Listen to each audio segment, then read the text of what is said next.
안녕하세요. 배한기입니다. 저는 책을 읽으면서 자연권에 관한 홉스와 로크의 차이에 대해 궁금해서 사회계약론에 대해 알아보았습니다. 사회계약론은 자연 상태에서 개인이 보장받지 못하는 자유의 권리를 확실하게 보장받기 위해서 국가와 계약을 맺고 개인의 권리를 국가에 위임한 것입니다. 17세기, 18세기에 등장하였고요. 대표적인 사상가로는 홉스, 로크, 그리고 루소가 있습니다. 책에서는 홉스와 로크만 나왔기 때문에 루소는 제외하고 홉스와 로크의 차이를 한번 알아보았습니다.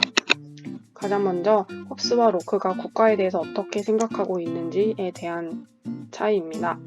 홉스는 태어날 때 홉스가 살던 동네에 스페인의 무적 함대가 쳐들어온다는 소문 때문에 어머니께서 매우 놀라 홉스를 조산을 했다고 하는데요. 그때 당시 상황을 홉스가 다음과 같은 글로 표현을 하였습니다. 어머니는 나와 공포라는 쌍둥이를 동시에 낳았다네 라는 구절을 잘 알 수 있듯이 홉스는 공포의 상태에서 태어났고 또한 그 공포 속에서 태어난 그 사회가 자신을 지켜줄 수 없다라는 인식을 갖고 있었다고 합니다. 오른쪽에 보시면 로크가 네덜란드 신학자에게 보낸 서원의 일부 내용입니다. 국가 공동체란 시민적 재화를 보존하고 증진시키는 목적만을 위해 구축된 결사다. 국가의 목적을 시민적 재화를 보존하고 증진시키는 데 있다고 하는데요. 시민적 재화란 아래 있듯이 토지, 돈, 생필품 등 외적 소유만이 아니라 생명, 자유, 육체적 온전함, 그리고 고통으로부터 자유로운 상태를 말한다. 따라서 시민 통치자의 의무는 만인에게 평등한 법을 통해 전체로서 인민과 개개인을 위해 이러한 것들의 정당한 소유를 보장하고 유지하는 것이다. 국가가 개인의 소유와 자산뿐만 아니라 개인의 생명과 자유, 그리고 고통으로부터 자유로운 상태까지도 보존을 시켜줘야 한다라는 국가의 목적을 잘 나타내어 주었고요. 밑에 보시면 시민 통치자의 의무도 평등한 법을 통해서 보장해줘야 한다라고 의무도 나타내 주었습니다. 자연 상태와 자연법에 관한 홉스와 로크의 차이점입니다. 홉스는 앞에서 봤듯이 자연 상태를 만인에 대한 만인의 투쟁 상태라고 보았습니다. 각자가 스스로를 방어하기 위해서 끝없이 힘을 추구할 수밖에 없는 정쟁 상태로 보았습니다. 이런 힘을 추구할 수밖에 없는 정쟁 상태라는 말이 뒤에 나오긴 하지만 자기 스스로를 지키기 위해서 상대방에게 무력을 행사해도 된다라고 하는 그런 인식이었던 것 같습니다. 그리고 인간은 이기적이고 충족되지 않는 이런 욕망들, 그리고 누구에게도 예외일 수 없는 힘의 평등이 자연 상태를 결국 공포의 지배로 이끈다라고 보았습니다. 자기 스스로를 지키기 위해서 상대방에게 힘 또는 영향력을 행사할 수밖에 없는데 이러한 사회 구조가 공포스러운 사회 구조를 만든다고 보는 것입니다. 그에 반면에 로크는 자연 상태는 자유하고 모든 개개인들이 자유하고 평등하고 독립적이라고 보았습니다. 이런 자연 상태를 유지하기 위해서 만들어진 자연법 외에는 하고 싶은 대로 할 수 있는 자유가 있다고 보았고요. 자신의 소유물을 누군가의 허락 없이 처분 가능한 상태, 그리고 자신에게 피해를 입힌 상대에게 손해를 배상받을 수 있는 상태라고 보았습니다. 홉스는 이런 자연법이 앞에서도 말했듯이 자기보존이라는 인간적인 욕구를 위한 목적이라고 바라보았습니다. 인간들이 이기적 욕망을 갖고 치명적인 공격으로 상대를 죽일 수 있다는 최소한의 능력이 있다는 점에서 힘에서 평등하다고 보았습니다.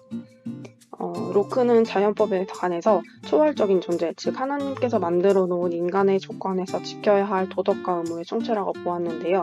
인간들 사이에서 만든 것이 아니라 하나님께서 부여해 주신 거기 때문에 자연법을 지킬 수밖에 없는 거라고 생각을 한 것 같습니다. 또한 자연법 위반자는 처벌이 가능하다고 보았습니다.